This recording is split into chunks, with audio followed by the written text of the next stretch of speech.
Assalamualaikum warahmatullahi wabarakatuh. Rekan sekalian, kembali berjumpa di Jejak Semesta 65 Channel. Semoga kita semua dalam keadaan sehat walafiat. Saudara, Jakarta sore ini agak mendung ya, juga turun hujan. Dan sementara ini kita berada di anjungan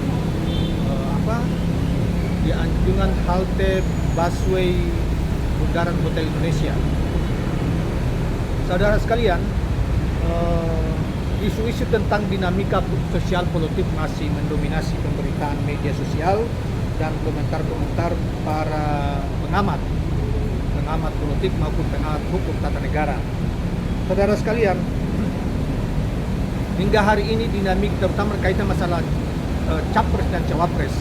Ada dua partai politik yang sudah mengumumkan capresnya. Yang pertama adalah Partai Gerindra dengan capresnya Prabowo Subianto, dan yang kedua adalah Partai Nasdem dengan bakal capresnya Anies Rashid Baswedan.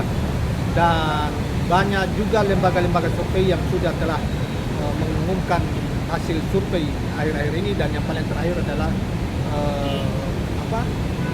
Voxpol yang telah mengumumkan surveinya, dan kita telah membuatkan videonya serta memberi komentar sedikit tentang dinamika politik terakhir ini kita.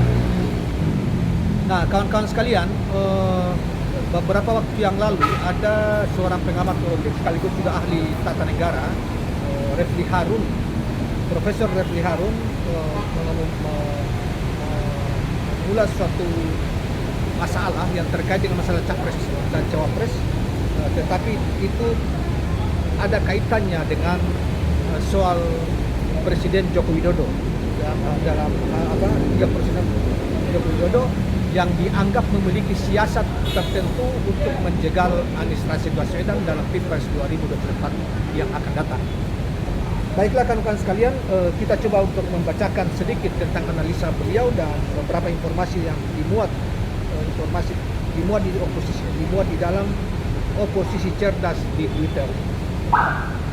Ahli hukum tata negara dan pengamat politik Indonesia Refli Harun mengatakan perjalanan Anies Rashid Baswedan menuju Pilpres 2024 akan sulit mengingat mantan Gubernur DKI Jakarta itu sedang melawan oligarki.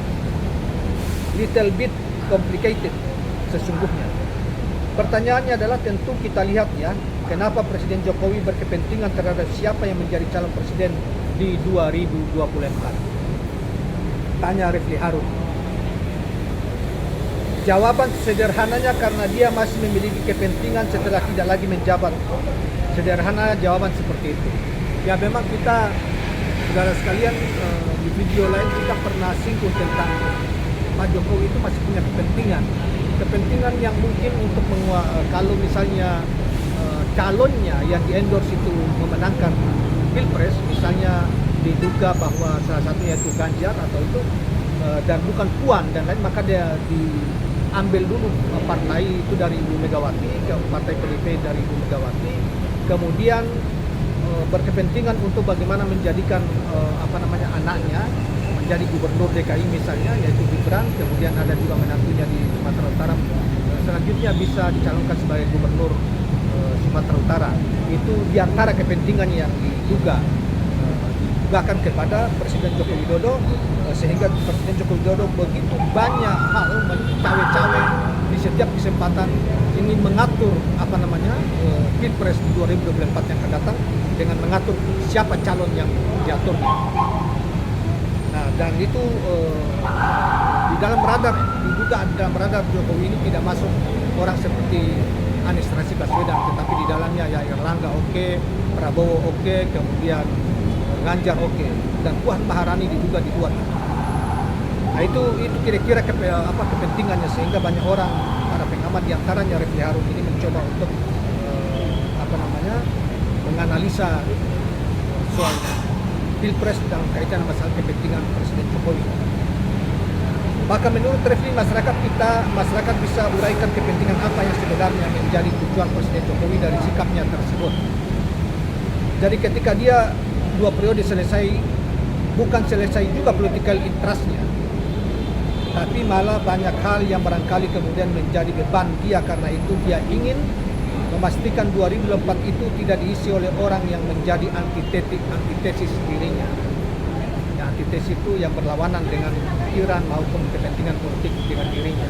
Nah, oleh karena itu soal istilah antitesis ini beberapa waktu yang lalu sempat ramai diperbincangkan orang, karena ada seorang politisi Nasdem mengatakan di dalam wawancara, walaupun sepenuhnya tidak seperti yang dipahami oleh orang-orang atau sebagian dari orang-orang, bahwa Anies Rashid Baswedan adalah antitesis dari Jokowi gitu. Kemudian menjadi ramai karena beliau sebagai seorang pengurus Nasdem atau kader Nasdem, yang dimana Nasdem itu masih berkoalisi dengan pemerintahan Jokowi, sehingga banyak orang menganggap itu tidak etis dan mengkritik beliau. Walaupun persisnya tidak seperti yang diduga atau dipahami oleh mereka yang mengkritik balik. Nah, menurut Refli, sebuah analisa yang masuk akal, bukan mengada-ngada, karena itu Presiden Jokowi memiliki banyak kepentingan, belum lagi kepentingan para buzzer, kepentingan orang-orang di seputar kekuasaan istana, nyaman yang sudah nyaman hidupnya. Inilah kenapa kemudian rejim ini harus terus dipertahankan. Aktornya boleh berganti, tetapi rejim tidak boleh berganti. Bukan dia. Jadi ini soal serius sebagai pemerintahan Jokowi. Soal serius ini disiapkan yaitu dengan membuat sebuah koalisi istana yang diharapkan solid, yaitu merekrut PAN, sehingga dengan merekrut dan istana menguasai lebih dari 80%. Refli selanjutnya mengatakan pula skenario adalah mempertahankan presidensial control, dan presidensial dipertahankan, maka kursi istana dipegang lebih dari 80% dengan lebih dari serta meninggalkan Demokrat dan PKS yang ibaratnya partai paria istana. Saudara sekalian, maka mulus skenario untuk mencalonkan Prabowo atau Ganjar dan mengadu mereka, sehingga siapapun yang menang akan tetap menguntungkan Presiden Jokowi. Namun keputusan Nasdem mengusung Nasdem membuat rencana berantakan. Tapi tiba-tiba Nasdem melompat mencalonkan Anies Baswedan, dan sekarang punya peluang Anies menjadikan calon presiden bahkan lebih besar kansnya jika dibandingkan dengan yang lain. Nah, saudara-saudara sekalian, ini komentar dari sekali lagi dari Refli Harun tentang masalah kepentingan, dugaan kepentingan yang sangat dominan dari Presiden Jokowi dalam Pilpres 2000 yang akan datang, yang sebagian sudah diuraikan tadi. Tetapi tiba-tiba kepentingan ini diganggu karena Nasdem mencalonkan Anies Rashid Baswedan yang dianggap cukup kuat hari-hari ini, dan calon presiden yang sangat kuat, bahkan agak sulit untuk dilawan, ditandingi oleh Prabowo maupun calon capres-capres lainnya. Dilihat dari fenomena begitu rakyat antusias dan sangat membludak menyambut kehadiran Anies di berbagai tempat. Nah, hari ini juga saudara sekalian di Twitter dihimbau secara seorang ekonom senior, yaitu Profesor Dr. Rijal Ramli, yang juga seorang sangat kritis terhadap berbagai kebijakan pemerintahan Jokowi, walaupun sebelumnya pernah awal-awal menjadi menteri kabinet Jokowi, kemudian juga Refli Harun juga bagian dari pemerintahan Jokowi di masa yang lalu, walaupun mereka ini kemudian keluar dan meninggalkan pemerintahan Jokowi karena dianggap banyak hal sudah tidak sesuai dengan pandangan mereka, atau tidak sesuai lagi dengan cara untuk mengurus negara untuk demi kemajuan negara Indonesia dan kemajuan kesejahteraan rakyat Indonesia. Nah, hari ini juga saudara Bapak Rijal Ramli itu juga menghimbau kepada Anies Rashid Baswedan supaya tidak perlulah pergi lagi untuk ini kepada saudara Presiden Jokowi, karena Jokowi sesungguhnya tidak menginginkan dia, dan sesungguhnya sebetulnya untuk apa lagi kepada Jokowi, karena saya kira kalau barang siapa yang di-endorse oleh Presiden Jokowi malah justru tidak akan dipilih oleh rakyat, seperti yang sudah dibuktikan surveinya oleh beberapa minggu lalu oleh Litbang Kompas. Jadi hanya 15% yang diikuti oleh rakyat kalau endorse capresnya itu di-endorse oleh Presiden Joko Widodo. Artinya pamor Presiden Joko Widodo di mata rakyat itu sudah sangat rendah, dan rakyat karena rakyat merasakan betapa sulit hidup mereka karena kebijakan-kebijakan juga dengan politik tidak pro rakyat, tetapi pro oligarki. Demikianlah kawan-kawan sekalian, semoga bermanfaat ini, dan mudah-mudahan kita semua mendapat pencerahan.